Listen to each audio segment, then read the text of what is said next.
자, 재소전 사망 파트 한번 가보도록 하겠습니다. 이 재소전 사망 파트는 그래도 여러분들이 동차 기간 충실하게 보내고 오시고 그리고 공부 어느 정도 하셨으면은 그래도 대부분 다 이해가 갔을 부분이에요. 그래서 제가 조금 어려운 부분이랑 그 비교 개념들이 여러 개가 좀 있거든요. 그래서 그것만 위주로 해서 짚고 빠르게 한번 넘어가 보도록 하겠습니다. 자, 그래서 가장 먼저 나오는 게 재소전 사망의 그 목차 틀, 제 책에 있는 목차 틀이 이렇게 돼 있구나라는 거 보시면 되겠고, 이제 그냥 한 가지만 간단하게 말씀드리게 되면은 이 재소전 사망은 이제 의, 절차, 효과라고 하는 이제 목차 틀을 갖습니다. 근데 이 목차 틀이 성명모형 소송과 똑같아요. 제가 일부러 목차를 통일을 시켰는데, 왜냐면 이제 이 성명모형 소송이랑 이 재소전 사망은 공통점이 뭘까요? 공통점이 바로 당사자 확정과 관련이 있다라는 점이에요. 당사자 확정. 그래서 당사자가 도대체 누군지 이제 뭐 이거 좀 누군지 좀 헷갈린다. 명확하게 해야겠다라는 취지에서 당사자 확정을 먼저 논해주고 그다음에 뭐 이제 표시정정을 허용할 건지 아니면 뭐 피무용자로 확정이 되는지 우리가 이걸 따지잖아요. 그쵸? 자, 그렇기 때문에 저 공통되는 그 당사자 확정으로부터 뻗어나오는 논점이기 때문에 저렇게 의절적 효과라는 걸로 목차를 통일을 좀 시켜놨고, 다만 이제 소송 중 사망 있죠. 소송 중 사망, 재소전 사망 말고 요거는 이제 당사자 확정이랑 이제 관련이 없죠. 그러다 보니까 제가 따로 그냥 이제 요 목차 통일시켜 놓지 않고 따로 이제 그냥 빼놓은 것이고, 이 두 가지 논점은 목차 통일되어 있구나. 그 안에서 내용만 조금씩 다르구나. 이렇게만 조금 가져가시면 괜찮을 것 같아요. 그쵸? 그래서 내용 뭐 어렵지 않고. 이것도 뭐 다들 아시는 내용이죠. 그래서 표시정정설과 뭐 피고경정설 그리고 소재기시, 보정시, 관가판결시 뭐 누구로 확정돼서 어떻게 뭐 표시정정 허용할 건지 말 건지 뭐 이렇게 쭉 나오는 게 되겠고, 이거는 뭐 아시는 내용이니까. 여기 있는 이제 판례들 있죠. 여기 있는 이제 뭐 모르고 사망자를 피고로 표시한 경우, 뭐 알면서 이제 피고로 표시한 경우, 그리고 뭐 상속 포기한 자를 모르고 피고로 표시한 경우, 뭐 상소심에서 표시정정 가부 이런 거 있죠. 이거는 이제 제 책에 다 판례가 들어가 있고 여러분들이 다 이제 좀 아시는 부분이기 때문에 여기서 지나갈게요. 넘어가시고, 그리고 요것도 뭐 이제 간접 판결의 효력인데 사실 이거 뭐 다 아시는 내용인데 제가 이 비판결이라는 그 개념을 좀 설명을 드리려고 이제 여기서는 간단하게만 말씀드리고 가게 되면은, 일단 재손 사망을 간과하고 그냥 판결을 내려버렸다. 그럼 판결은 이제 판례는 뭐라고 말을 하죠? 이건 당연무효 판결이다. 그렇기 때문에 항소도 안 되고 수기 신청도 이제 안 된다라고 말을 합니다. 그래서 이게 판례의 판시인 것이고, 자, 다수설의 입장을 한번 보게 되면 다수설도 이 판결이 무효다라고 하는 거는 판례와 공통이 되죠. 그죠? 공통이 되는데 다만 어떤 차이점이 있냐면은, 자, 여기 보세요. 이렇게 뭐 판결이 무효라도 판결이 껍데기는 존재한다라는 거예요. 그래서 이제 껍데기만 있고 알맹이는 없는 상태. 그래서 판결에 외관이 존재한다라고 말을 해요. 일단은 뭐 판결이 어떤 형식적으로 일어나긴 일어났으니까 외관, 껍데기가 존재하지 않느냐. 그래서 이렇게 형식적 확정력과 자기 구속력을 이제 인정을 한다. 이제 형식적 확정력은 실질적 확정력이랑 좀 대비가 되는 개념인데, 형적 확정력은 뭐냐면은 더 이상 상소로 불복할 수 없는 상태를 말하는 거예요. 그게 형적 확정력. 그리고 실질적 확정력은 이제 뭐냐면은 기판력이라고 이제 여러분들 알고 계시면 되겠습니다. 실질적으로 그러니까 확정 판결이 이제 어떤 확정력을 갖느냐, 판결이 이제 어떤 확정력을 갖느냐라고 했을 때 더 이상 불복할 수 없게끔 하는 이제 형적 확정력 가지고, 그 실질적 확정력을 가져서 그 판결이 한번 있으면은 그 내용과 반하는 것으로 이제 후소에서 그렇게 다른 판단을 다른 주장을 할 수가 없잖아요. 그렇죠? 기판력이 저촉되니까. 그래서 이 두 가지 개념 살짝만 보여드렸고, 자, 어쨌든 이렇게 형식적 확정력과 자기 구속력을 인정을 하면서 그 판결의 외관은 존재한다, 껍데기는 존재한다라는 거예요. 그렇기 때문에 이런 껍데기를 제거하기 위해서, 껍데기 깨버리기 위해서 외관 제거를 위해서 상소는 가능하다고 보자, 이렇게 말을 하는 게 이 다수설의 입장이에요. 다수설의 입장. 그래서 여기서 판결의 외관이라는 말이 나왔는데, 이 판결의 외관이 없는 경우도 있어요. 좀 이따 이제 다 쭉 표로 보여드릴 건데, 일단 판결이 외관이 없는 경우 간단하게 말씀드리게 되면은 비판결이라는 게 있어요. 비판결. 판결이 아닌 것. 그래서 예를 들면은 법관 아닌 자의 판결, 그리고 선고되지 않은 판결, 요런 것들이 있습니다. 그래서 요런 것들은 이제 애초에 뭐 상소하고 뭐 자시고 할 게 없어요. 그래서 이렇게 이런 비판결의 경우에는 껍데기도 존재하지 않아. 외관 자체도 없기 때문에 뭐 상소도 뭐 필요 없다라고 할 수가 있는데, 지금 이런 이제 재존 사망을 간과한 판결은 껍데기는 있는 거다. 외관은 있다 보니까 이거를 깨버리기 위해서 상소는 가능하다고 보자라고 하는 그런 견해가 있다라는 겁니다. 그리고 소설, 일부 소설은 재심도 이제 추가적으로 가능하자라고 보는 그런 견해가 있는 것이고, 자, 그래서 이제 다수설의 입장이 이제 어떤 것인지 그리고 비판결이 무엇인지 간단하게 말씀을 드렸는데, 자, 요거를 이제 표로 말씀드리게 되면은 이렇게 볼 수가 있어요. 판결의 종류, 이제 판결의 뭐 종류라고 하면 좀 그런가요? 이제 판결의 뭐 형태라고 할까요? 판결의 형태.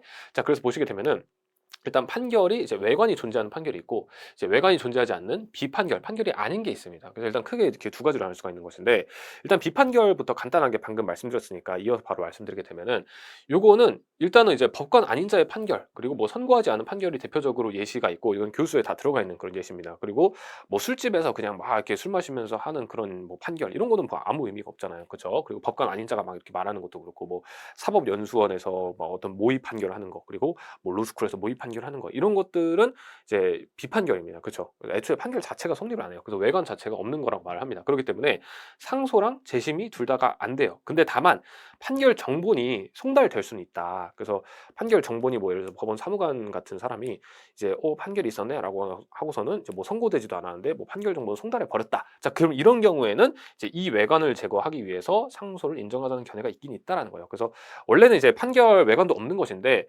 법원 사무관 같은 이제 그런 법원 직원이 판결 아직 선고가 안 됐음에도 불구하고 판결 좀 그냥 송달해 버린 거예요. 그래서 이럴 때는 외관 제거 위해서 상소를 좀 허용해 주자라고 하는 그런 견해가 있는데 뭐 중요한 거 아니라서 그냥 모르셔도 됩니다, 이건. 어쨌든 이제 상소 재심 안 된다. 그래서 비판결은 이제 외관이 없는 것이고, 자, 외관이 있는 판결은 크게 이렇게 볼 수가 있어요. 적법 유효, 그리고 위법 유효, 그리고 위법 무효. 자, 세 가지를 제가 말씀드렸는데 한 가지 뭐가 빠졌을까요? 지금 이제 위법 적법과 유효 무효 이 두 가지를 조합해서 지금 만든 건데 이제 여러분들이 이제 이 판결을 생각하실 때 적법 이제 위법이 있고 그리고 이제 유효 무효가 있습니다. 그렇죠? 유효 이제 무효가 있어요. 그렇죠? 자, 유효무효가 있는데 이 두 가지는 구분되어야 되는 개념이에요. 그러니까 적법, 위법은 말 그대로 이제 적법하냐 아니면 부적법하냐, 그러니까 이게 타당하냐 부당하냐 그걸 따지는 것이고 이제 유효, 무효는 이 타당하냐 부당하냐 요거까지 또 다른 측면, 또 다른 계면으로서 이 판결 자체가 효력이 있냐 없냐예요. 그래서 이 두 가지는 무조건 다 이제 뭐 세트로 가는 게 아니라 이게 각각 따로따로 다른 측면, 다른 차원의 그런 이제 변수라고 보시면 될 것 같아요. 마치 우리가 함수 같은 거 배울 때 X축과 Y축은 이제 서로 다른 차원으로서 각각 하나의 차원을 담당해 가지고 이제 그 좌표 평면을 구성을 하잖아요. 그래서 이것도 마찬가지라고 보시면 될 것 같아요. 이게 뭐 X축, 이게 뭐 Y축이라고 보시면 될 것 같아요.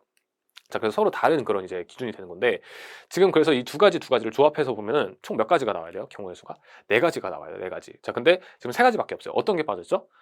적법 무효가 빠졌어요. 적법 무효가 없어요. 그래서 적법 무효는 당연히 이제 빠질 수밖에 없는 게 적법한데 판결이 무효가 되는 경우는 좀 생각해 보기가 어렵죠. 그래서 적법한데 판결이 무효? 이거는 좀 이제 실제로 있을 수가 없는 일이다 보니까 여기서 살짝 빼고 나머지 세 가지 경우를 넣는 거예요. 그래서 적법 유효, 위법 유효, 위법 유효.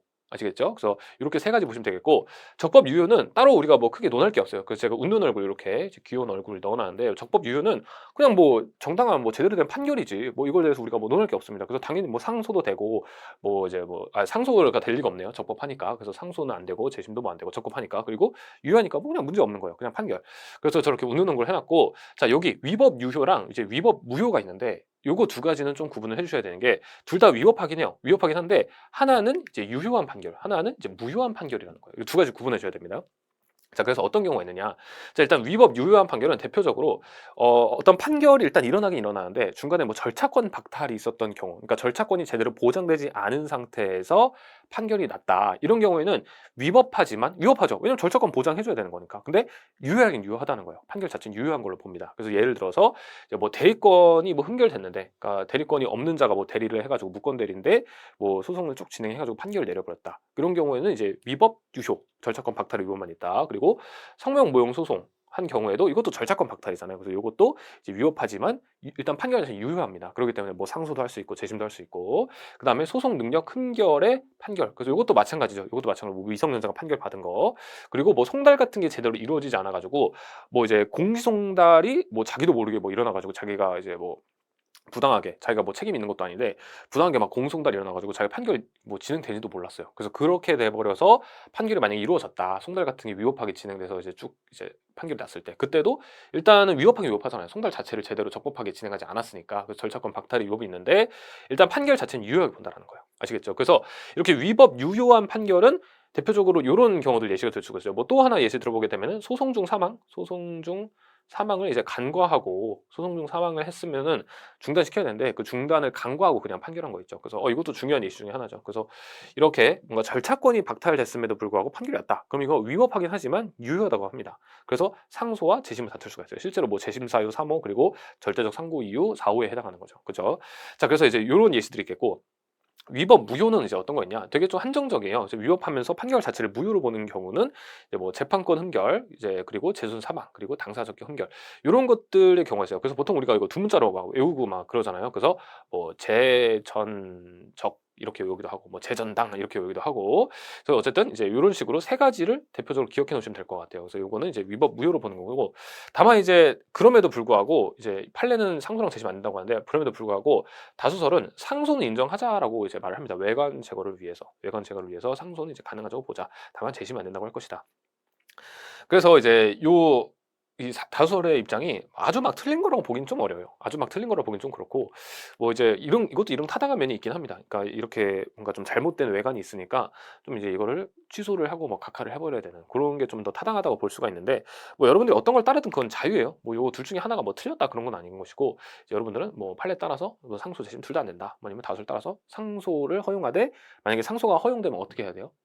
그 1심 취소하고 각하해 버려야 돼요. 부적법하니까. 아시겠죠? 그래서 이렇게 여러분들이 그 판결의 형태, 그러니까 판결의 뭐 위법, 적법, 그리고 유효, 무효에 따라서 판결의 형태를 제가 좀 간단하게 설명을 드렸습니다. 그래서 요거는 이제 비교를 좀 알아두시면 좋을 것 같고 자, 그다음에 바로 나오는 게 바로 이 재손 사망 파트에서 제가 이 단골 논점으로 비교를 해서 설명드리는 게 좀 있거든요. 그래서 요거는 이제 제 심정체 강의 뭐 이전에 들으셨던 분이라고 하게 되면은 한번 다 보셨을 거예요. 그리고 이제 기본 입문 강의에서 설명했었는데 사실 이 부분은 제가 기본 입문에서 설명드리는 건 조금 어려운 부분이어 가지고 기본 입문에서 설명 안 드리고 심정체에서만 설명을 드리려고 합니다. 이제 그래서 이제 지금 뭐 이미 제 수업 들으셔 가지고 이거 아는 건데 또 이제 말씀하시네."라고 생각할 수가 있는데 뭐 그러면 살짝 이렇게 스킵하는 것도 괜찮은 것 같아요. 근데 일단은 제가 이 부분은 이렇게 이제 상소심의 처리, 이 재존 사망이 일어났을 때 상소심의 처리 요거는 이 심정체 강의에서 설명을 드리려고 합니다. 그래서 어쨌든 지금 일단 요건 설명을 하고 지나가야 될 것 같아요. 자, 그래서 이제 몇 개 안 되는 좀 비교 중요 논점이다 보니까 자, 그래서 재소전 사망자 상대로 소를 제기하고 그 간과 판결이 일어난 다음에 상소심으로 올라갔어요. 뭐 상소가 일어나 가지고. 그랬을 때 그 상소심이 어떻게 처리를 할 거냐라고 하는 그 여러 가지 예시들이 있거든요. 근데 그 예시들이 결론이 다 달라요. 조금씩 뭐 상고 각하라든지 뭐 항소 각하 아니면 뭐 파기 항소 각하 아니면은 뭐 1심 취소 소각하 이런 식으로 좀씩 다 결론이 다르다 보니까 각각의 판례 사안에서 왜 이렇게 결론이 달랐는지를 제가 간단하게 좀 말씀을 드리고 이제 분류를 해서 비교를 해 드릴게요. 자, 그래서 가장 먼저 일단은 이제 이 상소심의 처리를 우리 논할 때 가장 먼저 나눠야 되는 거는 그거예요. 고필 사건이 있었고 그리고 이제 1인인 경우가 있었다. 1인인 경우. 그래서 지금 이제 이 고필 사건인 경우에는 이제 뭐 원고가 여러 명의 피고들을 상대로 고필 관계에서 고유필적 공동소송 관계에서 이 사람들한테 소를 제기했는데 그중에 1인이 재손 사망자였던 사건이었고 그리고 이거에서 요거는 예시가 그냥 딱 그거 하나고 나머지 있죠. 나머지 다양한 예시들은 여기서 나와요. 여기. 피고가 그냥 딱 1인이었을 때 1인인데 그자가 재손 사망자였을 때. 그래서 제가 일단 크게 이 두 가지 범주로 나눠진 다음에 요거는 이제 판례 사안이 지금 여기 제가 지금 보여드리고 있는 거 요거 딱 이제 한 개 있고 여기가 지금 한 3개인가 4개인가 아마 있을걸요. 4개 정도 있을 거예요. 그래서 이거를 제가 지금 하나씩 비교를 해드리면서 말씀드릴게요. 그래서 가장 먼저 나오는 거는 지금 요겁니다. 고필 사안. 자, 갑이 수인의 피고를 상대로 해서 소를 제기했는데 1인이 재존 사망자였어요. 그쵸? 자, 그러면은 이제 얘네들이 고유필적 공동소송 관계였는데 실제로 뭐 공유물 분할의 소였습니다. 공유물 분할의 소.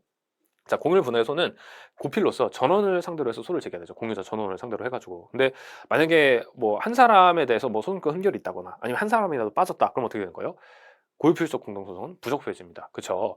자, 그래서 지금 일단은 소를 제기했는데 소를 제기하고서는 그냥 쭉 이제 판결이 됐고 2심도 쭉 판결이 됐고 자, 3심에서 딱 이제 대법원까지 올라갔어요. 대법원까지 올라갔는데 대법원에서 가만히 이제 보니까 야, 이거 그 피고가 지금 1인이 피고 중 여러 명 중에 한 명이 재손 사망자네. 그럼 이거 좀 잘못됐는데 부적법한데?라고 이렇게 딱 생각이 든 거예요. 자, 그래서 이 원고 측이 이제 뭐 표의 정정을 하겠다. 그래서 어떻게 표의 정정하는 거예요?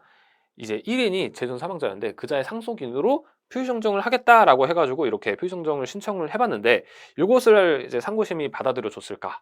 받아주지 않았습니다. 그래서 사실 이 판례에서 첫 번째 논점 중에 하나는 바로 요거예요. 첫 번째 논점은 바로 이제 상급심에서 표시정정이 가능하느냐. 재손 사망의 경우에 상급심에서 표시정정이 가능하느냐. 요것을 판시한 대표적인 판시 중에 하나예요. 그래서 우리는 알고 있죠. 결론은 안 된다라는 거. 그래서 이 재손 사망은 표시정정이라고 하더라도 원래 표시정정은 이제 모든 신급에서 다 가능하거든요. 근데 이 재손 사망 파트만 유일하게 재손 사망에서만 유일하게 상급심에서 표시 정정은 허용해주지 않는다. 왜요? 신급의 이익 박탈이 될 우려가 있으니까 이건 되게 중대한 얘기다 보니까 자, 그래서 일단 표시 정정을 불허를 했습니다. 표시 정정을 이렇게 불허를 해버리다 보니까 그럼 어떻게 돼요? 표시 정정으로 이제 치유가 안 되는 거예요. 그렇죠? 치유가 안 되다 보니까 어떻게 돼요? 치유가 안 되니까 이 상태에서 상고심이 야 이거 부적합한 소니까 우리가 좀 처리를 해야겠는데 이렇게 생각이 든 거예요. 자, 그래서 어떻게 처리를 했느냐.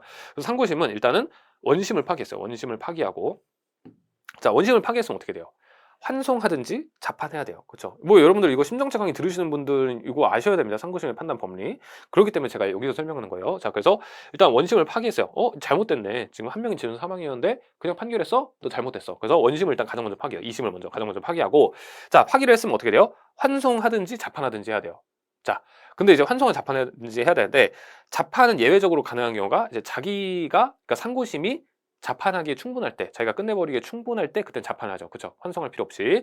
근데 지금 여기서는 자판하기 충분한 경우였다. 왜냐면은 애초에 맨 처음 소재기 될 때부터 재존 사망자가 이제 섞여 있었잖아요. 그쵸? 그러다 보니까 지금 이 고유필적 공동소송은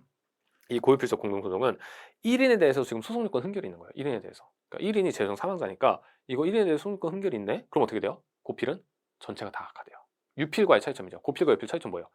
그 강, 누취 세 가지 경우에 다르잖아요. 그래서 1인 소송 요건이 흥결됐을 때 전체가 각하되느냐 아니냐, 그리고 이제 뭐 1인 누락하고 소재기 하는 것도 가능하느냐 아니냐, 그리고 이제 뭐 취하 같은 것도 전원에게 다 같이 해야 되느냐 아니면 1인의 취하가 허용되느냐, 이렇게 세 가지가 있잖아요. 고필, 유필의 차이점 아셔야 됩니다.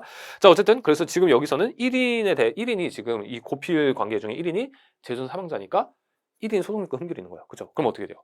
전체가 각하돼요. 전체가 각하돼. 그쵸? 전체가 각하되다 보니까 지금 이거는 소각화를 뭐 이제 하면 되겠네. 애초에 그 흥결된 소였으니까. 그러니까 자판하기 충분한 경우겠고 2심 파기한 다음에 자판에서 항소심 입장에서 자판에서 1심을 취소해 버리고 최종적으로 소각화해 버렸다.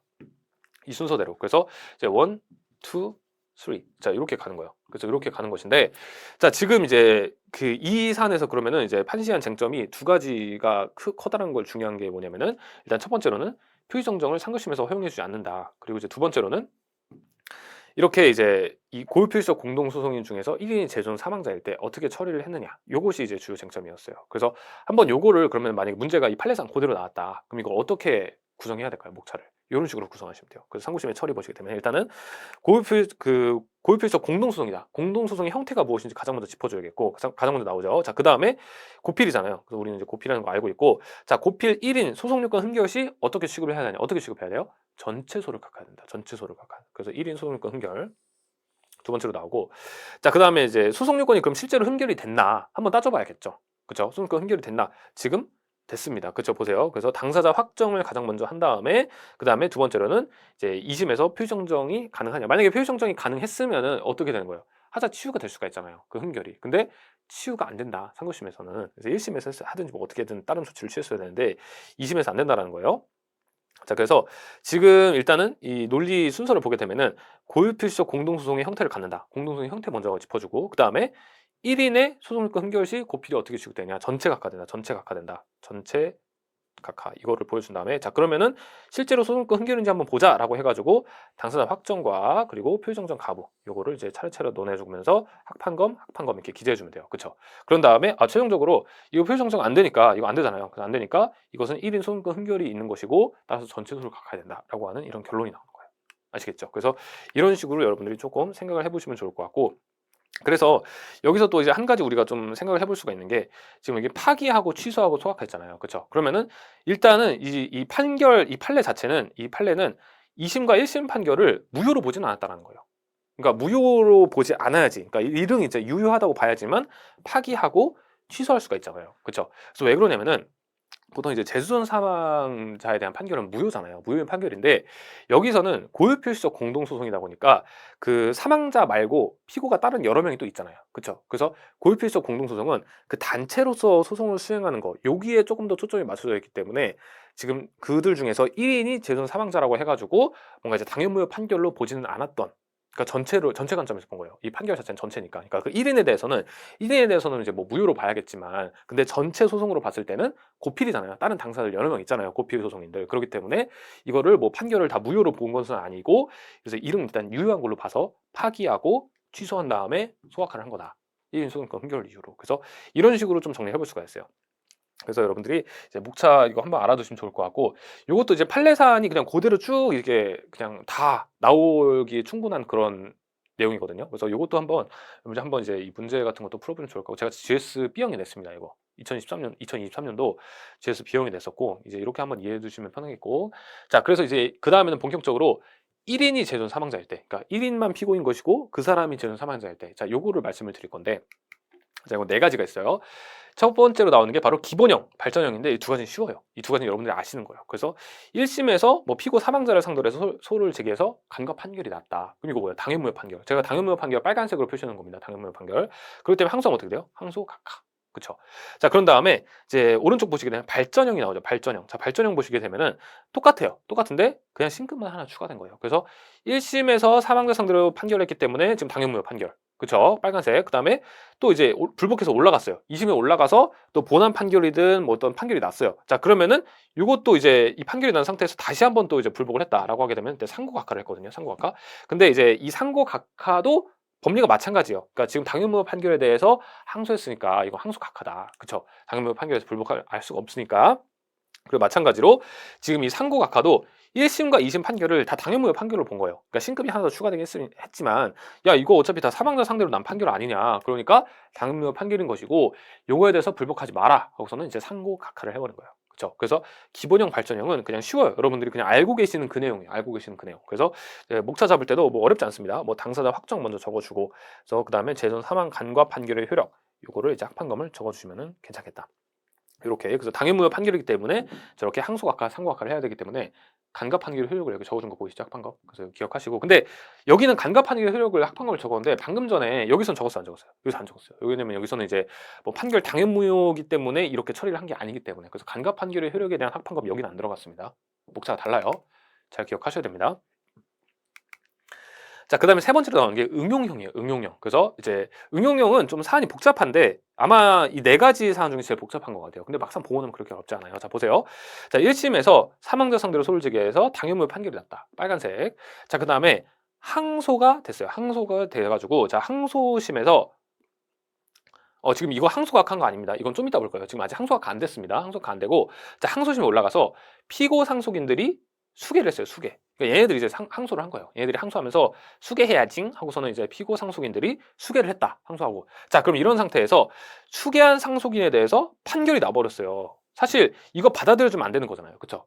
당연무효 판결에 대해서 항소랑 수개 다 안 된다고 했잖아요. 그쵸? 근데 이거를 받아들여줬어요. 그래서 받아들여주면 이거 뭐예요? 이거는 위법한 거예요. 위법. 받아들여주면 안 되는 건데 받아들여줬으니까 위법합니다. 근데 그런 상태에서 판결까지 나버렸네? 이거 판결까지 나버렸네? 그럼 이건 뭐예요? 위법한 판결이에요. 위법한 판결. 자, 그래서 이제 요거를 일단 위협한 거는 알겠는데, 이 판결 뭐 이제 수기인청 받아들여준 것과 이 본안 판결 한 게 위협한 건 알겠는데, 이거를 좀 어떻게 유효로 봐야 되나 무효로 봐야 되나, 이게 조금 이제 헷갈릴 수가 있어요. 그쵸? 이게 좀 헷갈릴 수가 있는데, 자, 상고심이 어떻게 판결을 했는지를 보시면 압니다. 자, 그런 이런 상태에서 상고심으로 올라갔어요. 자, 상고심으로 이제 또 올라갔습니다. 본안 판결 이루어진 다음에. 자, 근데 상고심이 발견한 거예요. 야, 이거 수기인청 받아들여주면 안 되는데. 이거 받아들여줬네. 그래서 그 상태에서 판결까지 내렸네. 그럼 이거 어떻게 되는 거야? 일단 이 2심 판결이죠. 이게 위법하다라는 거는 자명하죠. 위법하니까. 그래서 위법하니까 어떻게 돼요?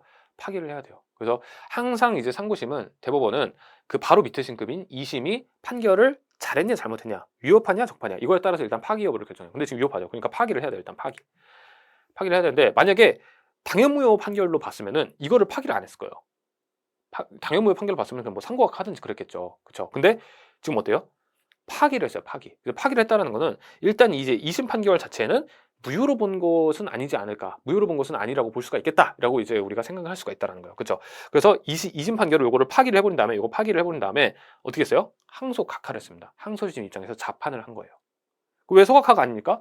아니, 지금 보세요. 지금 당연무효 판결 이제 일어난 다음에 이 항소를 지겠으니까 이것에 대해서는 항소 각하를 하는 거잖아요. 그렇죠? 위협한 항소가 지게 됐으니까. 그래서 방금 그 질문 이제 하시는 분들이 가끔 계시거든요. 아니, 왜 소각하를 안 합니까?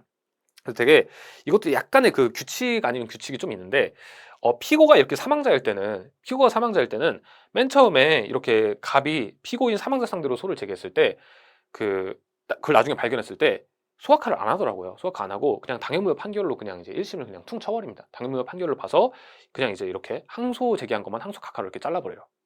당연무효 판결을 봐가지고. 근데 조금 이제 좀 신기한 건, 만약에 원고가 사망자였다. 그러니까 원고가 사망자였는데 소를 제기했다. 근데 그게 나중에 상고심을 잘못 발견했다. 그럼 어떻게 하냐? 그때는 이제 취소하고 소각하더라고요. 근데 저도 이제 그게 왜 그렇게 되는지 이렇게 자세하게 설명해 주는 거를 찾아보기가 좀 어려워가지고 좀 이제 막 그게 이유가 뭐다라고 명확하게 좀 단정 짓기는 좀 어려울 것 같은데, 근데 이제 판례들 여러 개 한번 찾아보다 보면은 원고 측이 재순 사망자였는데 소제기했었고 그것이 나중에 발견됐으면은 그때 이제 1심 취소해서 소각해버리더라고요. 그때는. 근데 그게 아니라 이렇게 피고가 사망자인 상태에서는 그 저렇게 당해무효 판결로 봤었다. 소각 안 하고. 그래서 당해무효 판결로 봐서 이렇게 이제 항소 각하를 해버렸다라고 보시면 되겠습니다. 자, 그래서 이제 지금 이제 대법원 판결은 구체적으로 뭐예요? 이거 잘못된 판결이네. 파기해야겠네. 파기했다라는 것은 이제 무효로 본 것은 아니겠고, 그래서 파기를 한 다음에 어떻게 했다? 항소 각하를 해버렸다. 왜냐면 당해무효 판결에 지금 불복한 거에 한게 되니까. 그래서 파기 항소 각하가 답입니다. 그래서 이 경우에는 목차 어떻게 구성하느냐? 자, 이런 식으로 구성을 해볼 수가 있어요. 이런 식으로 구성해 볼 수가 있는데, 뭐 당사 확정이 누군지 먼저 돼야겠고, 그 다음에 이 표시정정 가부에 대한 합판검을 제가 이제 괄호를 쳐놨는데, 이거는 문제에서 줄 수도 있고 안 줄 수도 있어요. 그러니까 표시정정 했다라는 사실관계가 뭐냐, 게 나왔다. 그러면 이것도 뭐 적어줘야겠죠. 왜냐면 상급심에서 항소심에서 이제 표시정정 안 되니까 이거 적어줘야겠는데, 그런 사실관계가 안 나올 수도 있어요. 그냥 저렇게 그냥 수개해가지고 지들이 수개해가지고 뭐 이렇게 항소되겠다 뭐 이렇게 나올 수도 있으니까. 그래서 그런 경우에는 빼시면 되겠죠. 그리고 이제 이렇게 4번 네 번째, 이것도 중요하죠. 재선 사망 간과 판결의 효력을 적어줘야지만 여기서 이렇게 항소각하하는 거, 당해무효 판결이니까 항소각하는 거잖아요. 그걸 이제 우리가 적을 수가 있겠죠. 그래서 이렇게 목차를 조금 구성을 해볼 수가 있겠습니다. 아시겠죠? 그래서 이 사안을 여러분들 좀 알아두시면 좋을 것 같고, 자, 그 다음에 나오는 게 이제 보너스. 요것도 이제 네 번째로 나오는 그런 케이스고, 판례번호는 저기 있고, 제가 판례번호는 책에 다 넣어드렸습니다. 아시겠죠? 판례번호는 책에 있는 거 보시면 되겠고, 자, 보세요. 이것도. 자, 갑이 피고 사망자를 상대로 소를 제기했다. 그래서 1심 당해무효 판결이 났고, 자, 그 다음에 항소를 제기했어요. 자, 항소 제기했는데 여기서는 항소 각하를 바로 제대로 했어요. 아까처럼 방금 여기 이 사안에서는 항소 각하를 바로 한 게 아니라 그 처음에 항소했을 때는 그냥 항소심 본안 판결이었어요. 그 상속인들 대상으로 해가지고 상속인들이 저 수기인청 해가지고 이렇게 판결을 받았거든요. 본안 판결을. 근데 오른쪽 이 보너스에서는 애초에 그냥 항소하자마자 바로 항소각하 제대로 됐어요. 제대로 잘했네. 이걸 딱 우리가 바로 알 수가 있고, 자, 이렇게 항소각하를 받으니까 이 사망자의 상속인들 있죠. 사망자의 상속인들이 이제 항소하면서 수기인청했으나 항소각하가 돼버렸으니까 여기서 다시 어떻게 했어요? 사망자 수기인들이, 그러니까 상속인들 말하는 거예요. 지금 상속인들이 항소각하 부당하면서 다시 또 상고를 했어요. 다시 또 상고를 이렇게. 그래서 지금 이 상속인들이, 사망자의 상속인들이 수기인청하면서 항소를 했는데 항소각하를 정당하게 잘했어요. 이거는 잘했네, 이렇게 잘했네라고 이제 볼 수가 있는데, 이렇게 항소각하 판결 받으니까 얘를 또 재차 불복을 하는 거예요. 상고를 다시 제기하면서 왜 항소각하예요? 이러면서 이제 다시 상고를 제기를 한 거예요. 자, 상고를 제기를 했는데, 자, 상고심에서 결론은 어떻게 내렸다? 상고 기각을 했습니다. 상고 기각. 왜 상고 기각했을까요? 상고 기각의 뜻이 뭐예요? 상고 기각은 밑에 2심 판결이 판결을 잘했다라는 뜻이에요. 그걸 유지하겠다. 그걸 지지하겠다. 그러니까 밑에 싱크의 판결을 지지한 게 바로 항소 기각, 상고 기각이잖아요. 그렇죠? 그래서 여기서 상고 기각했다라는 것은 2심 판결을 잘했네. 항소 각하 잘했잖아. 그러니까 우리는 이걸 지지한다. 상고 기각. 이렇게 끝낸 겁니다. 아시겠죠? 자, 그래서 일단은 이제 이렇게 이 보너스 형태는 이렇게 결론이 나는 것이고, 그래서 요걸 잘 보세요. 이제 이런 판례 사실관계들 어떻게 진행이 됐나, 그리고 맨 처음에 항소각하 잘 했나, 그 다음에 상호기각이 됐나, 이런 걸 잘 보셔야 돼요. 이 논리만 기억을 잘 하게 되면은 판례 사안을 기억하는 게 그렇게 어렵지 않아요. 이것도 마찬가지. 그렇죠? 이것도 마찬가지. 자, 그래서 네 가지 판례 사안 설명을 드렸는데, 제가 마지막 최종 비교를 할 게 하나 있어요. 바로 뭐냐면은 발전형과 보너스의 비교예요. 발전형. 그러니까 발전형이 뭐였죠? 아까 두 번째가 뭐였죠? 1심, 2심 판결, 당해무효 판결 난 다음에 상고했을 때 상고각하되는 고사안. 그리고 이제 보너스는 방금 전에 설명드렸던 네 번째로 설명드렸던 고사안인데, 자, 요게 조금 비슷하게 나올 수가 있어요. 왜냐면 판례가 되게 많거든요. 근데 그 중에 비슷한, 되게 흡사한 경우가 좀 있어요. 근데 요 두 개 가지가 흡사하게 나온 경우가 있어요. 그래서 어떤 경우냐? 자, 볼게요. 자, 1심에서 피고 사망자 상대로 판결, 이렇게 소를 제기해서 판결이 났고, 당해무효 판결이죠. 자, 그래서 항소각하가 됐어요. 항소각하 어때요? 잘했네. 그쵸? 잘했죠? 잘한 거 맞잖아요. 그쵸? 항소각하 해야 되는 게 맞죠? 자, 그러니까 이 항소각하 판결을 받고, 자, 어떻게 했어요? 원고가 사망자 상대로 다시 이제 항소했으나 이제 항소각하가 되니까 원고가 사망자 상대로 상고를 다시 제기한 거예요. 그러니까 지금 이제 요것에 대해서 항소각하 판결을 이제 원고가 받으니까 오씨 이거 왜 항소각하야 하면서 다시 또 상고를 제기했다. 사망자 상대로. 그쵸? 자, 이랬을 때 이 상고심은 상고각하를 해봤습니다. 상고각하. 이 최종 결론 상고각하. 자, 그래서 이제 왜 그러면 이제 이거랑 좀 헷갈릴 수가 있냐? 왜냐면은 제가 아까 이 발전형 이거 설명드릴 때는 발전형 살짝 돌아가 볼게요. 여기 발전형 설명드릴 때는 여기서 이제 본안 판결이 난 거, 2심에서도 본안 판결이 난 거를 전제를 했었는데, 그쵸? 자, 근데 지금 어때요? 지금 발전형은 어때요? 항소 각하 판결이 났어요. 2심에서 본안 판결이 아니라 이런 판례가 실제로 있어요. 그래서 항소 각하 판결이 난 게 있어요. 원고 이렇게 항소 제기했는데 항소 각하, 그러고 나서 다시 상고됐는데 상고 각하 이렇게 된 게 있거든요.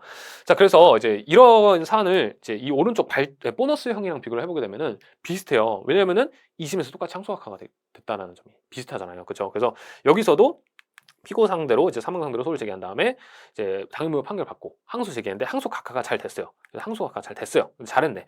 자, 그랬는데 여기서는 어떻게 됐냐면은 이 항소 각하를 받은 게 사망자의 상속인들이 항소하면서 수개 신청했는데 항소 각하가 된 거예요. 아까랑 좀 달라요. 여기서는 원고가 사망자 상대로 그러니까 항소 제기했는데 항소 각하 받은 것이고, 여기서는 사망자의 상속인들이 항소하면서 수개 신청했는데 항소 각하 받은 거예요.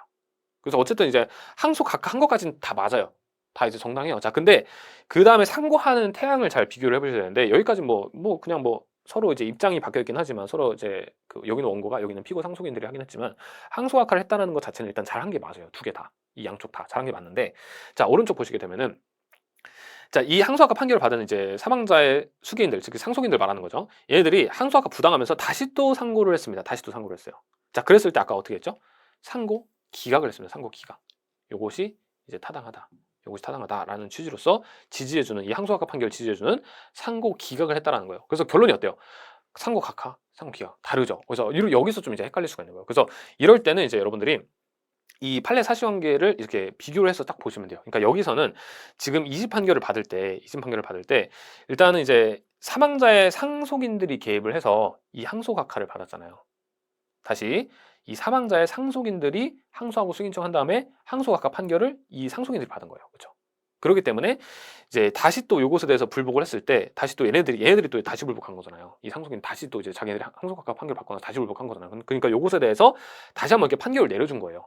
야, 너네 잘못 생각한 거야. 라고 하면서 이제 이 항소 각하를 지지해주는 판결을 한 건데, 자, 여기서는 사망자의 상속인들이 개입된 게 아니라 애초에 이 항소 각하 판결을 받은 것도 원고가 이제 사망자 상대로 제기했던, 항소를 제기했을 때 그때 항소 각하 판결 받았던 그런 사실관계였어요. 그러다 보니까 어때요? 상속인들이 개입된 게 아니었죠. 그냥 사망자가 받은 거잖아요. 그렇죠? 그래서 어떻게 보면은 이제 이 1심 요 왼쪽과 오른쪽을 볼 때 이 왼쪽의 경우에는 2심마저도 이제 그냥 이제 당유무효 판결이니까 요것에 대해서 다시 또 불복하지 마라라는 취지로서 상고 각하를 한 것이고, 지금 이 2심에 여기 오른쪽 보시게 되면은 이 오른쪽에서 2심은 사망자가 당사자인 상태로 판결이 난 게 아니라 사망자의 상속인들이 자기네들이 받은 판결이잖아요. 사망자가 받은 판결이 아니라. 그렇죠? 그러니까 얘네들이 받은 이 항소 각하에 대해서 다시 한번 이렇게 지지해주는 판결을 내린 거다. 그래서 여기는 사망자 상대로 난 판결이 아니다 보니까 일단은 이 판결에 대해서 가타부타를 다시 한번 우리가 논해주겠다. 사망자 상대로 난 판결이 아니었으니까 이 항소 각하가. 그렇죠? 근데 저긴 뭐예요? 이거는 원고와 사망자 상대로 난 판결이었잖아요. 그러니까 이걸 뭐 가타부타 따질 것도 없이 다시 또 상고하자마자 바로 그냥 상고가 가해버린 거예요. 가타부타 이걸 따질 필요도 없이, 이걸 뭐 따질 필요도 없이, 이걸 따질 필요도 없이, 야, 사망자 상대로 항소 제기 좀 그만하라니까 라고 하면서 상고가 그냥 해버린 거예요. 그래서 어떻게 보면은 이런 차이점이 일어난 이유가 이제 이 항소심의 저런 이제 항소 각하를, 가타부타를 따질 필요가 있느냐 없느냐, 이것 때문에 그래요. 따질 필요가 있느냐 없느냐. 근데 여기는 어때요? 따질 필요가 좀 있죠. 왜냐면 사망자가 이제 상고인, 그러니까 당사자로서 이렇게 상고 제기한 게 아니라 사망자의 상속인들이 자기네들 이제 이거 판결 항소 각하 받았는데 부당하다라고 하면서 이제 요것에 대해서 이제 가타부타 판단을 한번 해줘야 되는 그런 사안이었기 때문에 이제 그냥 상고 각하, 그냥 다짜고짜 상고 각하 해버리지 않고 이제 요걸 한 번 더 판단해가지고 정당하네, 상고 기각이네, 이렇게 한 것이고, 여기서는 또 원고가 사망자 상대로 상고한 거니까 요 항소심의 항소 각하 판결 가타부타 이걸 따질 필요도 없이 사망자 상대로 항소 좀 그만해, 상고 좀 그만해 이러면서 바로 그냥 상고 각하 해버린 거예요. 그래서 이제 이 차이점이 있다. 아시겠죠? 이 차이점이 있다라는 거를 조금 여러분들이 기억을 해두시면은 괜찮을 것 같다. 그래서 요렇게만 해두시게 되면은 이 재소전 사망 파트에서 좀 이제 그 피고 사망자 상대로 소를 제기했을 때 뭐 상고심이 어떻게 처리를 해야 되냐, 이걸 좀 정리를 해둘 수가 있어요. 아시겠죠? 그래서 이렇게 좀 정리해 두시고, 그래서 원고 측이 사망자인 경우에는 원고 측이 재소전 사망자인 거를 나중에 이제 상급심이 발견했을 때는 이제 취소하고 소각한다라는 거, 이것만 이제 조금 이제 살짝 그냥 상식으로 그냥 알고만 계시면 될 것 같아요. 그래서 판례 쭉 검색해 보시게 되면은 이제 재소전 사망을 파기하고서는 이제 취소하고서는 소각해버린 사안인데, 그때는 이제 원고 측이 재소전 사망자일 때예요. 아시겠죠? 그래서 이렇게 한번 이제 비교를 해서 설명을 드렸습니다. 자, 그 다음에 나오는 게 이 관련 논점 중에서 조금 까다롭다고 볼 수가 있는 거, 요거를 이제 설명을 드릴 겁니다. 그래서 요거는 이제 소송 대리인을 선임한 후에 원고가 재소전 사망한 사건이었어요. 그래서 이 사건의 가장 큰 특징은 뭐였냐면은 일단은 원고 측 사망이었다라는 점보다도 이제 이 소송 대리인을 선임한 상태에서 재존 사망했다. 요게 이제 가장 조금 큰 차이점이라고 볼 수가 있어요. 일반적인 재존 사망과 다르게. 그래서 소송 대리인을 즉 이제 변호사를 이제 이렇게 선임해 놓고서는 사망했다라고 했을 때 과연 그 소재기를 적법하다고 볼 건지, 그리고 그 이후의 절차는 어떻게 진행이 될 건지 요거를 설명하는 게 이 판례예요. 그래서 일반 정형적인 뭔가 이제 재존 사망 사건과는 좀 다르다 보니까, 결이 좀 다르다 보니까 이제 처음 보실 때는 이거 뭐지? 약간 이제 좀 까다롭게 느끼실 수가 있어요. 그리고 일부 조금 그 소송 중 사망 법리도 살짝 섞여 들어가 있거든요. 그렇기 때문에 되게 조금 이제 오묘한 친구입니다. 그래서 이 재존 사망과 이 소송 중 사망이 짬뽕돼 있는 그런 느낌. 그쵸? 그래서 한번 보도록 할게요.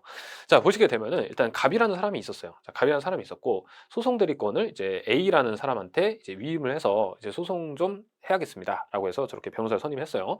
자, 그렇게 소송 대리권을 이제 이 사람이 갖게 됐는데, 자, 갑이 소재기 전에, 그러니까 원고가 소재기 전에 사망을 해버렸습니다. 사망을 해버렸어요. 그래서 이제 이 상태에서 이 사실을 모르는 저 변호사 A는 그냥 소를 제기해 버린 거예요. 그냥 지시 받았으니까 소재기 해야지. 그걸 몰랐어요. 그 상황을 모르고서는 소재기를 했다라는 거예요. 그리고 소송 수행해서 일부 승소 판결을 받았다. 자, 그래서 일단은 이 판례 사안은 두 분절로 끊어보면 좋을 것 같아요. 그래서 가장 첫 번째 분절이 여기까지, 이제 이렇게 여기까지, 그러니까 소재기 한 거 있죠, 소재기 한 거. 이 소재기를 했을 때까지 한번 끊고, 그 다음에 이 판결을 받은 다음에 이제 항소심 절차까지 해서 이게 후반부. 그래서 전반부, 후반부로 나누면 좋을 것 같아요. 그래서 여기까지는 이제 전반부고, 이제 이 이후부터는 이제 후반부라고 생각하시면 될 것 같은데, 그래서 크게 두 분절로 쪼개서 생각하시면 편해요. 자, 그래서 전반부에서 논하고자 하는 가장 큰 포인트는 뭐냐면은, 저렇게 재소전 사망자가 대리인 선임하고 나서 그러니까 사망하고, 그러니까 다시 사망자가, 아니 사망자가 아니죠. 사람이 이제 재소전 사망인데 대리인을 선임하고서는 재소전 사망을 했다. 그 상태에서 소가 제기됐다. 그래서 저도 지금 이제 잠깐 뭐 재소전 사망이랑 뭐 대리인이랑 말하다가 좀 말이 살짝 꼬였는데, 그러니까 어쨌든 사람이 있고 어떤 이제 원고가 있고 대리인 선임하고 그자가 재소전 사망한 상태에서 소송 대리인 제기한 요 소의 적법성이 가장 먼저 문제가 됩니다. 소의 적법성. 소의 적법성. 그래서 이제 이 소의 적법성에 대해서 먼저 이제 판례와 이제 뭐 학설 그런 게 살짝 논해주고 있는데, 자, 판례가 어떻게 말을 하고 있냐 살짝 볼게요. 그래서 이 판례 먼저 보게 되면은 여기 나옵니다.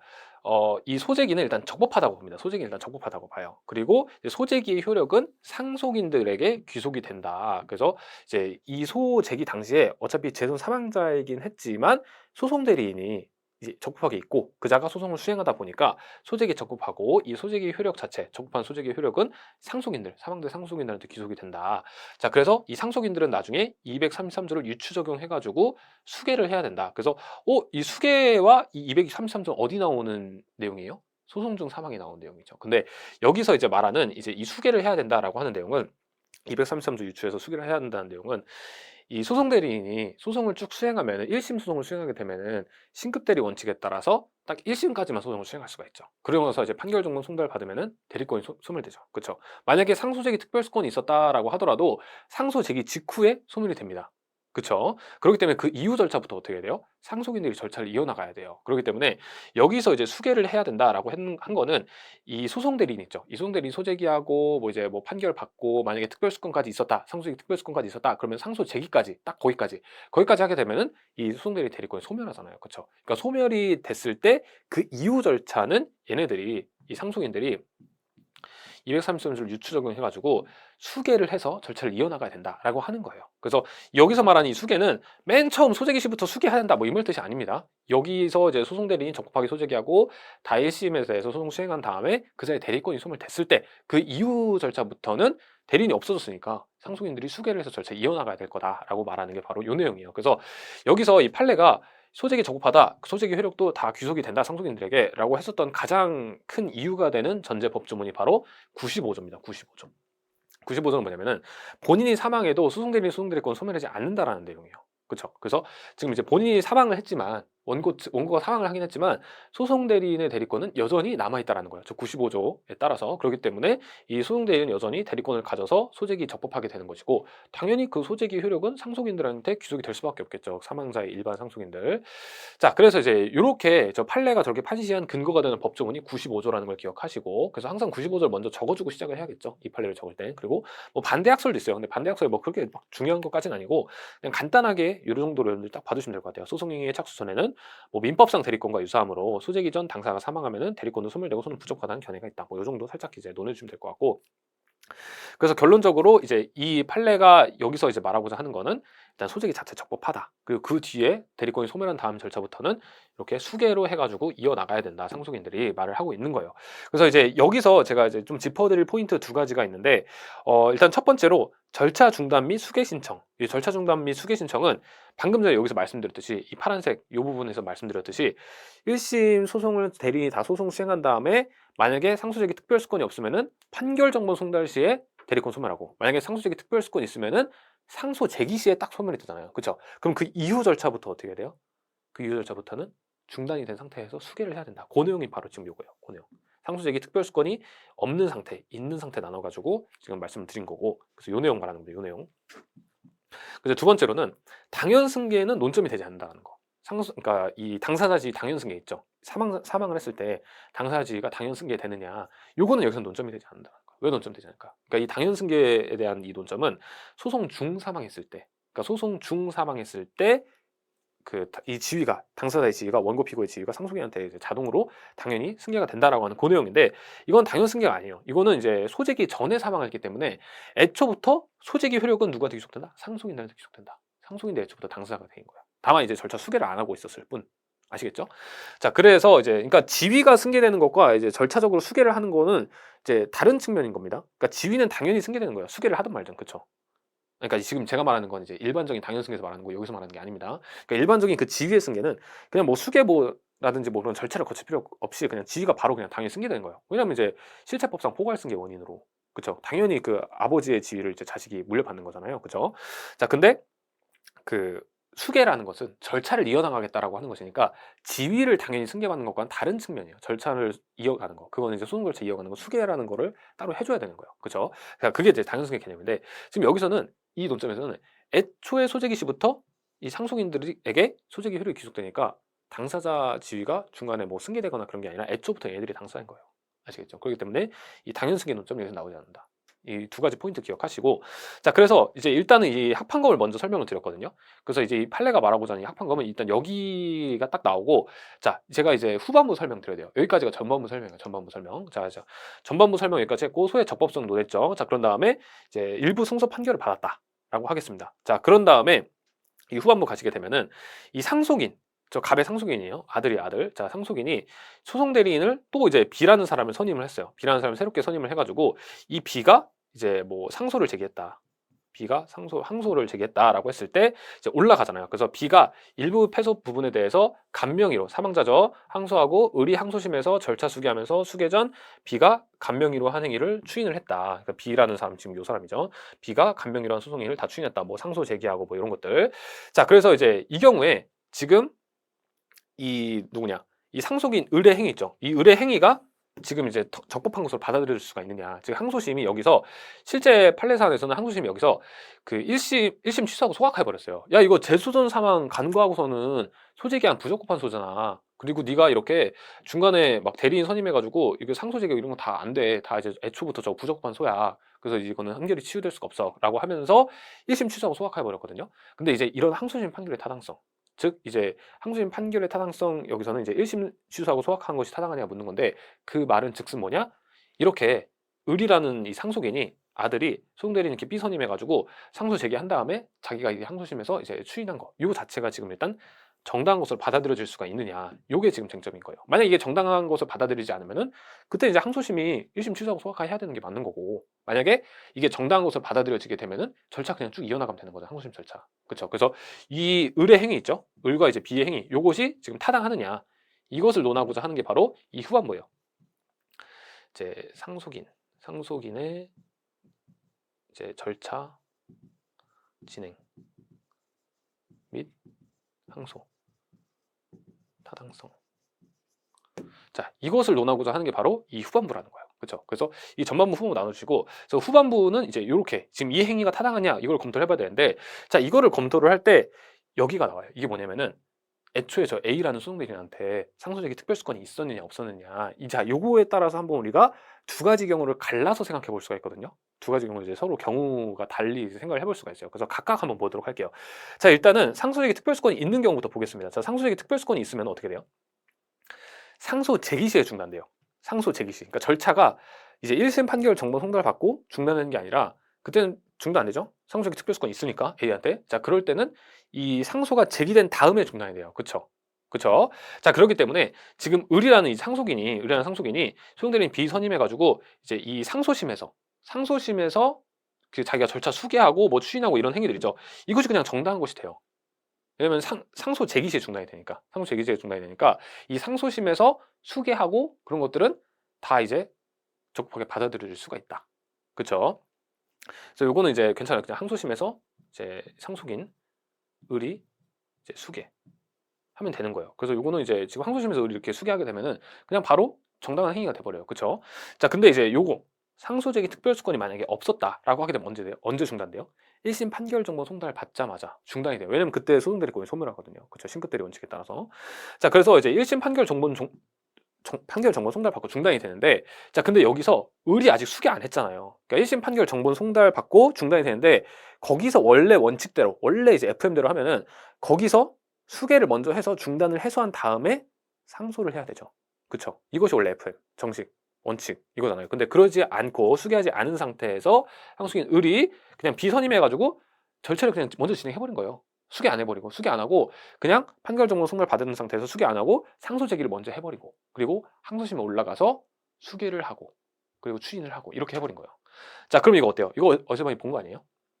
보셨죠? 어디서 봤어요? 소송중 상황 파트에서 이제 그 판례가 있잖아요. 그러니까 수개 신청할 법원에 대해서 원심법원설, 선택설론하는 그 있잖아요. 그래서 원래 원칙대로 하면은 수개하고 송달받고 상소를 제기하는 게 맞죠. 수개, 송달, 상소. 그쵸? 근데 그게 아니라 송달받고 상소 제기하고 상소심에서 수개해도 괜찮다.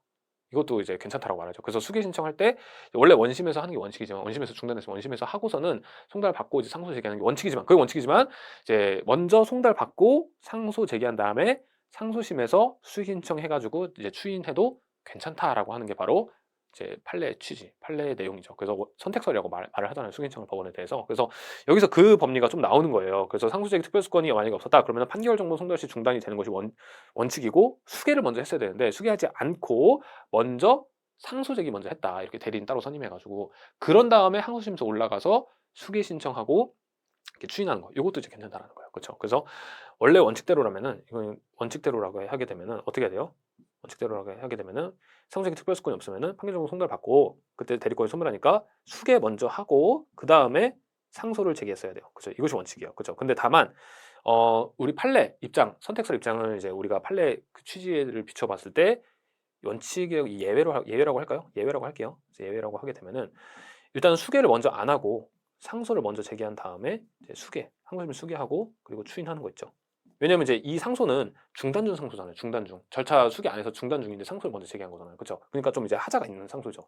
절차적인 하자. 근데 항소심 올라가서 수개하고 추인을 했다. 이거 추인했다라고 하게 되면은 괜찮아진다라는 거예요. 적법해진다. 그렇죠? 그래서 지금 이제 이렇게 되는 겁니다. 그래서 만약에 이 상속인 을이 지금 수개를 하지도 않고 먼저 그냥 대리인 B 선임해가지고 항소 제기해서 항소심에서 수개하고 추인했다. 근데 이것도 괜찮아진다라는 거예요. 뭐에 따라서? 요 경우에 따라서, 요 경우에 따라서. 그래서 이제 이 문제는 이게 판례 사실관계인데, 이 판례 사실관계 쭉 나왔을 때 마지막에 이제 항소심의 뭐 처리의 타당성이라든지 아니면 뭐 의뢰 행위의 적법성 이렇게 물어볼 수가 있어요.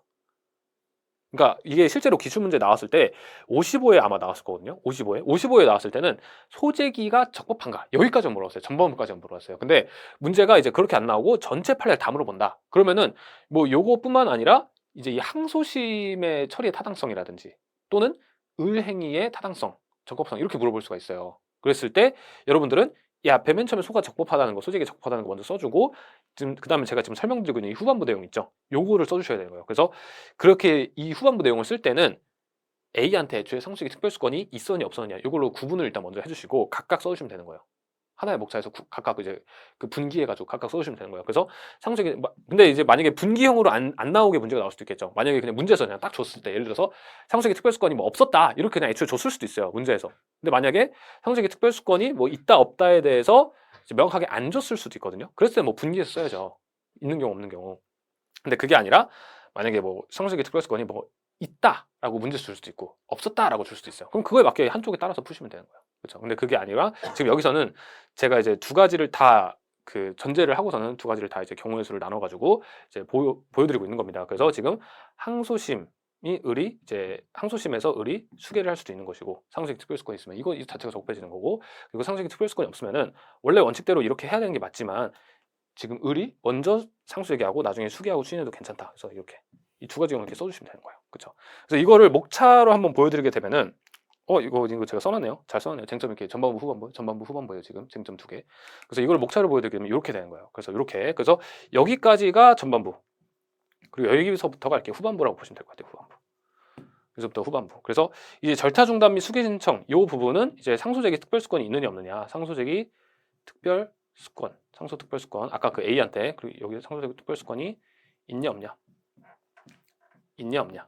요거에 따라서 구분을 해가지고 이제 나눠서 이제 써주시면 될 것 같아요. 만약 문제에서 한쪽으로 딱 전제를 줬으면 그럼 땡큐죠. 그러면 이제 한쪽만 쓰면 되는 거니까. 그리고 중단 중 상소 및 하자치유 이거 있죠. 요거는 이제 이목차는 이때 쓰는 거죠. 이때 상소기 특별수권이 없을 때.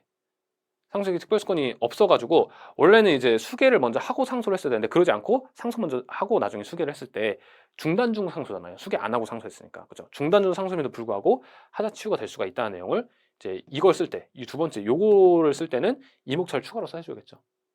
그렇죠? 그래서 왜냐면 이제 중단 중 상소인데 중단 중 상소라고 하더라도 이제 수개를 하자치유가 될 수가 있다는 거. 그래서 이게 전반부, 그 다음에 이제 후반부는 요 두 목차인데 이 후반부 쓸 때는 일단 요건 이제 뭐 분기형으로 써주시고 문제에서 만약에 명확하게 안 줬다라고 하게 되면은 그리고 이제 이 두 번째 있죠. 두 번째 경우 상소적 특별수권이 없는 경우 그거에 대해서는 한 번 더 이 중단 상소와 하자치유에 대한 그 원심법원설 선택설 논의 있죠. 그 소송 중 사망 파트 있는 거 그걸 한 번 더 살짝 논해 주시면서 이거 괜찮다라고 이렇게 이어서 써주시면 되는 거예요. 아시겠죠? 자, 그래서 목차까지 이렇게 한번 보여드렸습니다. 당연승계 안 썼죠? 네, 그래서 이렇게 한번 이 논점에 대해서 정리를 조금 해두시면 좋을 것 같아요. 전반부, 후반부 이렇게 나눠가지고. 자, 그래서 방금 전까지 우리가 봤던 게 이 당사자 확정에서 표시 정정 그리고 성명무용 소송, 재존 사망 이렇게 쭉 한번 본 거거든요. 자, 그런 다음에 이제 본격적인 이 당사자와 관련된 소송 준비물 있죠. 당사자 능력부터. 자, 여기를 한번 보도록 할 거예요. 그래서 뭐 여기는 근데 사실 다 기본적인 내용이어서 제가 그냥 빠르게 그냥 지나가겠습니다.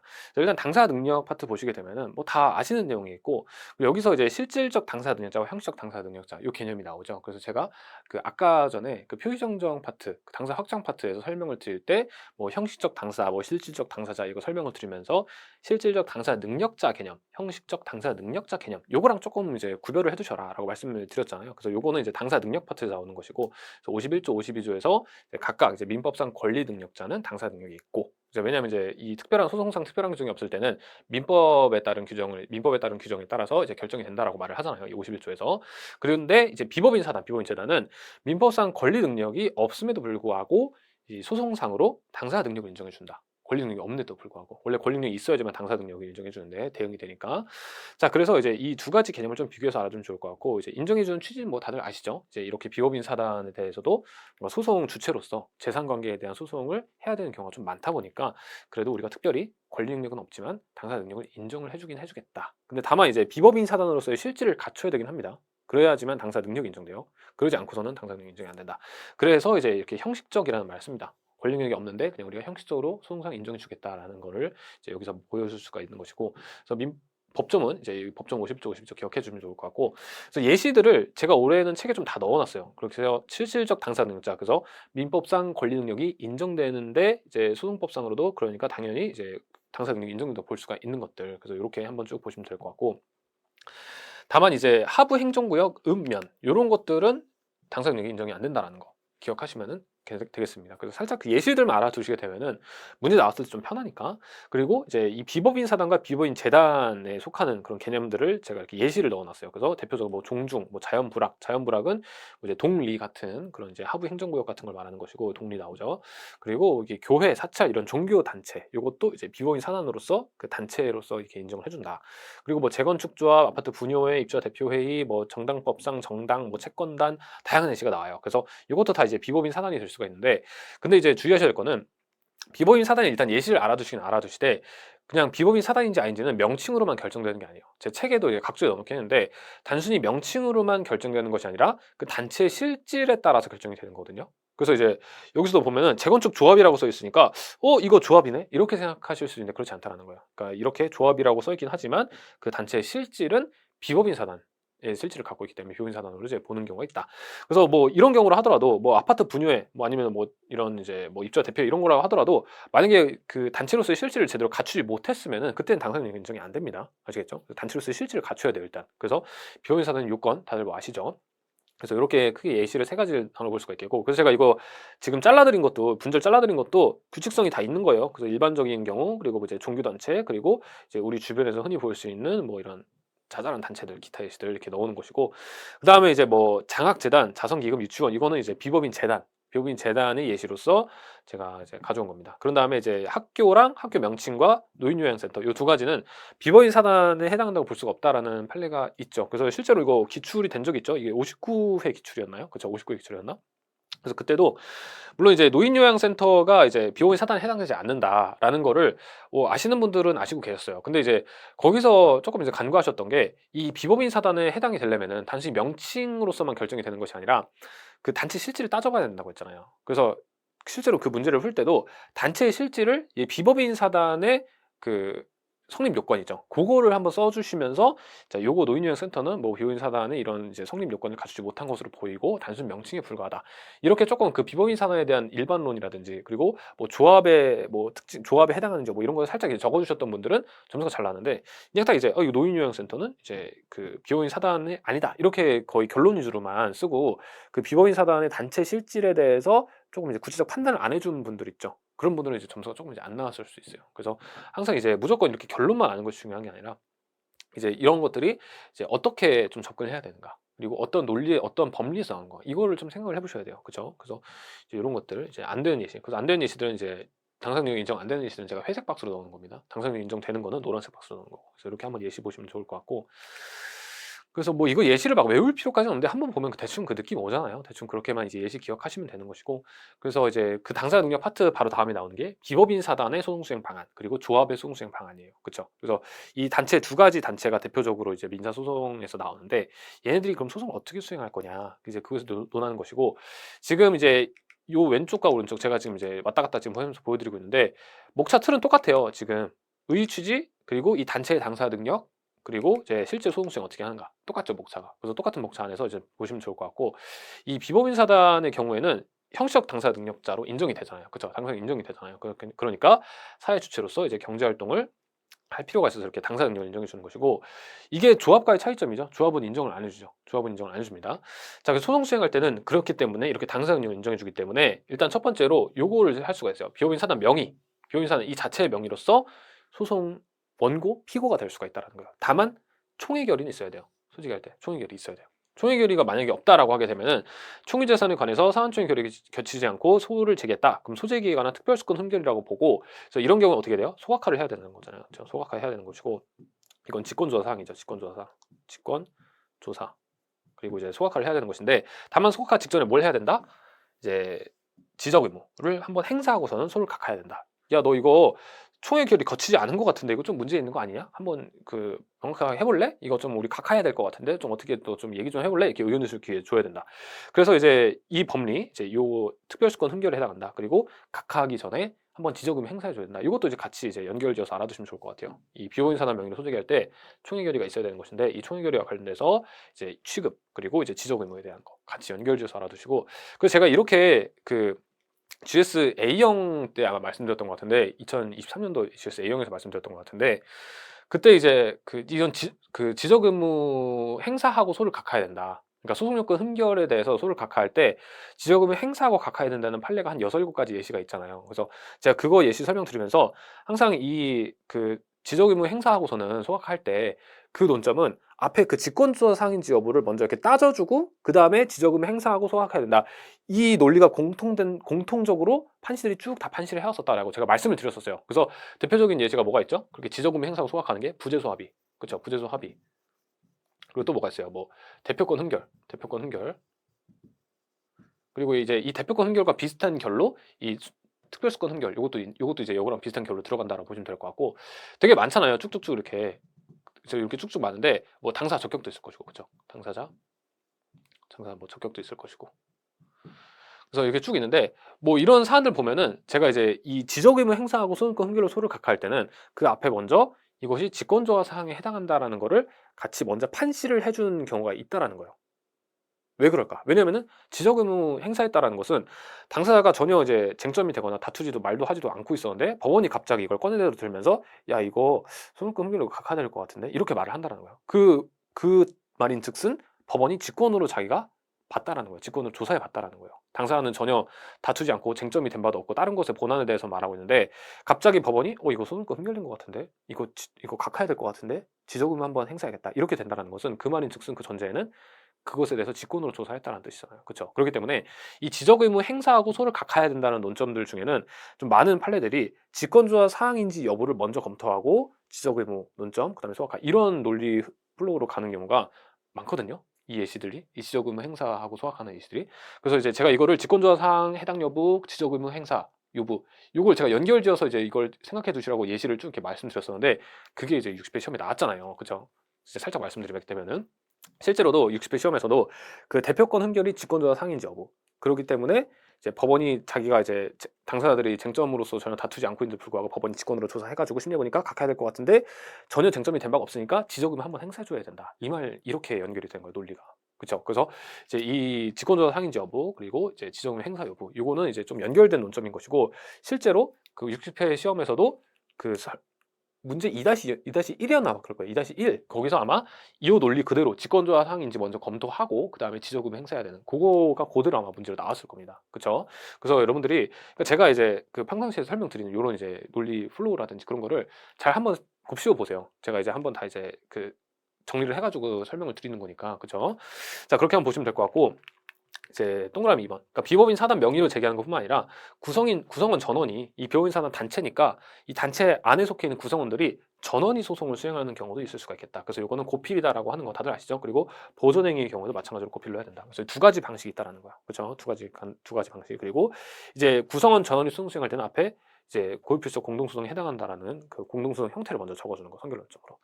그래서 이렇게 한번 간단하게 좀 말씀을 드렸고. 그 다음에 이제 조합의 소송 수행. 이거는 이제 당사 능력 인정이 안 되잖아요. 그쵸? 그래서 여기 보시게 되면은 이 판례는 당사 능력 인정 안 해줍니다. 조합에 대해서. 그쵸? 그렇기 때문에 이제 소송 수행할 때 조합 명의로 하는 게 없어요. 그쵸? 조합 명의로 하는 게 없으니까 이렇게 다양한 방식을 한번 활용해 보자라고 하는 그런 논의들이 있는 거예요. 그죠? 그래서 뭐 이제 전원이 직접 구성원들이 소송 수행하는 거, 그리고 선정 당사 선정, 그리고 명문에서 없는 소송 담당, 그리고 이제 밑에 있는 뭐 대리인 이용하는 방법. 그래서 이런 것들이 좀 있다라고 보시면 될 것 같고, 이거 뭐 구체적으로 설명 안 드릴게요. 다 아시는 내용이니까.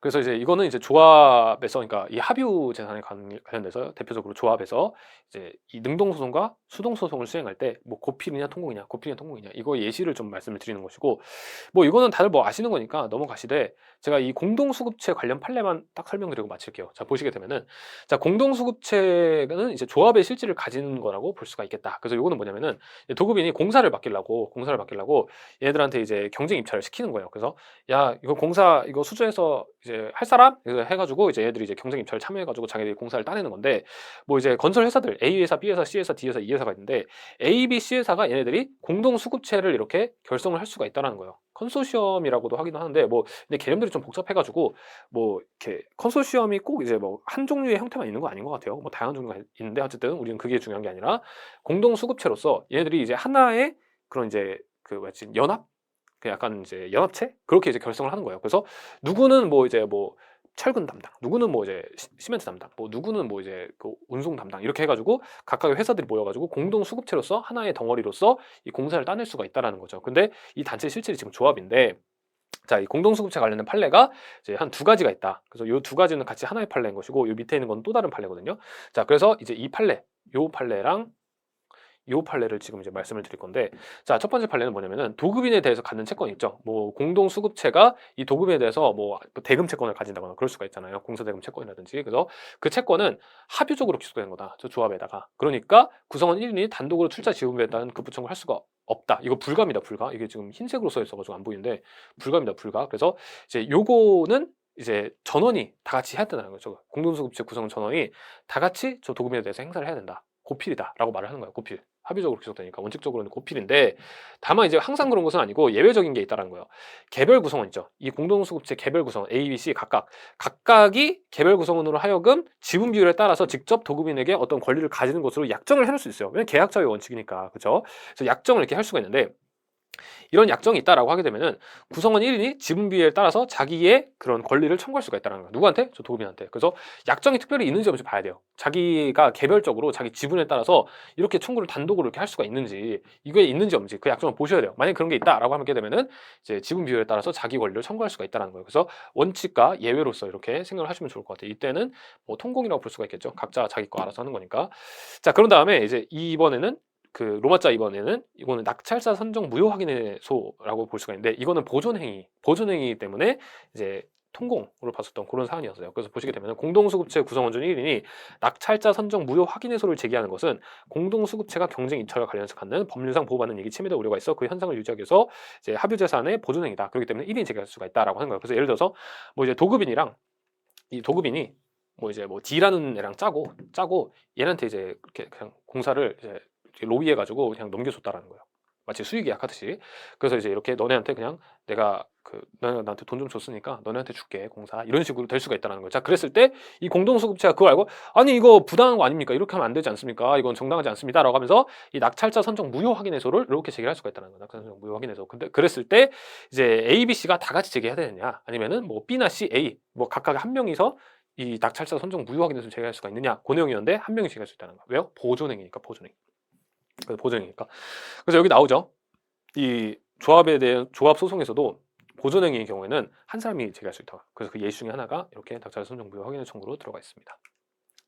네, 그렇죠. 그래서 이 2009다 105406 여기서 예외라고 써 있는 이거 있죠. 이거는 이제 보존행위는 아니에요. 이건 보존행위라서 1인이 청구할 수 있는 거 아니고 개별 약정이 있기 때문에 그런 겁니다. 아시겠죠? 그래서 그렇게 좀 구분해 두시면은 괜찮겠어요. 그리고 명문유지 업무 소송 담당 다들 아시는 거고, 자, 이렇게 해가지고 이제 당사 능력 파트 도 일단 끝났어요. 그렇죠? 지금 이제 우리가 어디쯤을 하고 있는지 다 알고 이렇게 머릿속으로 그 전체 그 민사소송 플로우 차트를 이렇게 딱 알고 계셔야 돼요. 이제 기억하고 계셔야 됩니다. 그래서 지금은 이제 맨 처음에 당사자에 대한 준비물, 당사 확정과 표시 정정, 성명 무효 소송, 재산 사망, 여기까지가 이제 맨 처음 당사 확정인 것이고, 그 다음에 당사 능력부터 시작되는 거예요. 당사 능력, 당사 적격, 소송 능력, 변론 능력, 대리권. 근데 지금 당사 능력이 일단 여기까지는 마무리된 거예요. 그렇죠? 자, 그래서 이렇게 보시고, 자, 그다음에 당사 적격으로 한번 가보도록 할게요.